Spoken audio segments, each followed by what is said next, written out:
And it's time now to introduce the first of our special guests on the show tonight. He's Melbourne United big man and, of course, Boomers big man, Isaac Humphries. Isaac, great to have you on the show. Welcome. Thanks for having me. Hey, we should start, of course, by asking you about tomorrow night. How are things progressing, I guess, in the lead-up to the big game against Bahrain? Yeah, really good. We've had a great week of practice. We all came in a training camp a few days ago and hit the ground running, and we've been training really hard and putting in some offense and coming together as a group, and it's been super competitive, and it's been a great time so far. Yeah. How much time have you actually been able to spend together as a group? Well, we arrived Sunday, and our first game will be tomorrow on Thursday. So yeah, that amount of time, and you know, we're sort of in camp, and we all stay together in the hotel, so we get, you know, a lot of time with each other, to be honest. Hey, Isaac, Bahrain. I'm not familiar with a lot of the Bahrainians. Is that how you say it? Bahrain's work. Bahrain's work. And then you back it up against Kazakhstan on Sunday. Have you done a deep dive into your opponents? Honestly, no deep dive just yet. We've been trying to put in some offense for ourselves and some defense for ourselves. So the first half of the week's been more about what we'll do. I think tomorrow at shoot-around and our film sessions tomorrow will be very much about them, and we'll take each opponent as it comes, I think. Ahmed Haji is going quite nicely as well. He had 16 in his last outing, so keep an eye out for him. But when you think of this as part of the program that you're involved in, it ultimately could lead to a World Cup opportunity, particularly for someone like yourself. We've seen that in the past. Nathan Sobey is another one that's taken this path playing these games. Is that the ultimate goal for you, is to one day pull on a green and gold jersey to World Cup, the Olympic Games? Absolutely. You know, I got very close making that Olympic squad a few years ago, but I had to pull out because of my knee. Now that I'm back in the mix, doing some Boomers things, I'm very much wanting to get to that point. I know I need to, you know, keep working really hard and have some good campaigns before that can happen, but it's very much in my brain, and I would absolutely love to, you know, play in one of those tournaments. It's been a dream and a goal of mine since I was a kid, and since I started playing for Australia, and I would, yeah, absolutely love to be a part of that group. What's it actually like being part of this Boomers squad and the culture? Because I hear Gazy go on about it all the time and how special it is and the significance of it. But what's your experience been like being part of it? Yeah, I've done a couple of Boomers tours now, and, you know, every time I come to the team, the culture is very much a focal point, and it seems to be growing every time I come back, and, you know, new things are added, and it's a really it's just a really great competitive environment. Everyone wants the best for each other. You have the best of the best come together, and there's no selfishness. It's very much about helping your brother out and doing it all as a nation and as brothers. So it's great to be a part of, and I think the more you're sort of around it, the more you understand it, and the more you get to, yeah, just get more comfortable with it, I guess. But yeah, it's a great environment to be in for sure. Speaking of comfort, I guess it'd be a little easier for you because Dean Vickerman is at the helm, and having played this season, what was it like first season playing with Melbourne United, and how did you find living in Melbourne and playing under Dean?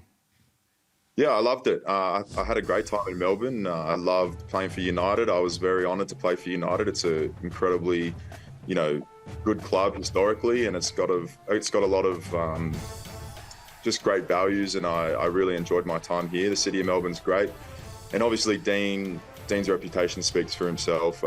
He has all of our respect just so in his hand, and everything he says we listen to, and he's an incredible coach. He's an incredible man, and I have a lot of respect for him. And doing this Boomers stint with him as the coach has been awesome as well. Yeah, some more experiences together, and yes, all in all, it's been great with Dino. And is he implementing the same types of systems that he did with Melbourne United? Very short preparation, probably not a lot he can do in that short period of time, but is it basically the same types of structures that you have with Melbourne United? Very similar. Yeah, very similar structures, very similar offences. I think there's a bit of both, obviously Boomers and Dino's influence. But yeah, I think that's been a nice piece for me. I've been able to come in and be pretty comfortable with the offense and defense pretty quickly because I've been doing it all year. So, yeah, definitely a bit of Boomer stuff and a bit of Dino stuff for sure. Melbourne United fans love you. The big question is, are you going to be coming back next season? I have no idea. I'm a free agent now. But like I said, I've honestly loved my time in Melbourne so much, and my whole life changed here, and my whole life changed before everyone's eyes in Melbourne. And I have so much love for the fans here in Melbourne and for the club. And no matter what happens in the future, I'll always hold a piece of Melbourne in my heart just because of how they treated me during such a vulnerable time in my life. And yeah, I'll always have that love for them. I would love to come back, but it's totally out of my control at this point. Speaking of that moment as well, and just everything you've sort of been through in the last sort of 12 months in terms of, you know, coming out publicly, I'm curious to know, are you still seeing the impact? Because I was reading this article about you and a little boy coming up to you and giving you a picture of a rainbow with your name on it. I mean, it must be just so great to see how much this is impacting others around you as well. For sure. It's been a little overwhelming, to be honest with you. Every time I step out of the house, someone comes up to me with a new story and a new experience. And it's very humbling and I love it. But it's, you know, you feel a little bit of pressure and a bit of weight on your shoulders. I love that weight, and I'm really happy to take on that weight because I know that that is doing good for the community and for the world. But yeah, it's a lot to handle. And it's actually World Pride Month right now. So, you know, some of the events I go to celebrating World Pride, it's obviously full of, you know, my community, people from my community, and a lot of people know who I am in that community now. So I get a lot of stories and a lot of hugs and a lot of congratulations. But it's in those sort of environments I really see the effects, and it's pretty amazing. Obviously, tomorrow I'll wear the green and gold, and I'll be the first ever gay basketballer to play for their nation in the world, and it's a great honor for me, and I think to do that during World Pride and during a time where, you know, progression's being made really quickly, and that's awesome. But I'm just really grateful to be doing this and being a part of some change. It's awesome. No, it has been awesome, and we congratulate you on everything you've done, and the impact you're having extends beyond what you do on the basketball court. But before we came on air, you told us that you were going to be, after this event, that you're going to be taking off, going and spending some time in Los Angeles. You've been a part of the NBA before. Is the NBA still one of the big dreams that you have? Is that still on the agenda? Are you trying to get back there?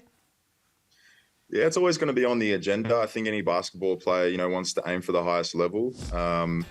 My goal right now, I guess, is to just continue to get my body right and get some seasons under my belt. I still want to have a full season somewhere without any injury interruptions. So that's my goal, and I'll spend every off season fixing my body and getting it stronger until I can do that. So that's what I do in LA. I spend every single day working out, you know, for a lot of hours with some of the best coaches in the business, just trying to get my body to a point where I can be strong enough to play a full season. Isaac, thank you so much for taking time out to join us on The Jump tonight. We really appreciate your time. Best of luck in the coming days with the Boomers, and then, of course, over in LA. And I'm sure the Melbourne United fans would be keen to see you back in the hoops again next season. Thanks very much, guys. Appreciate your time.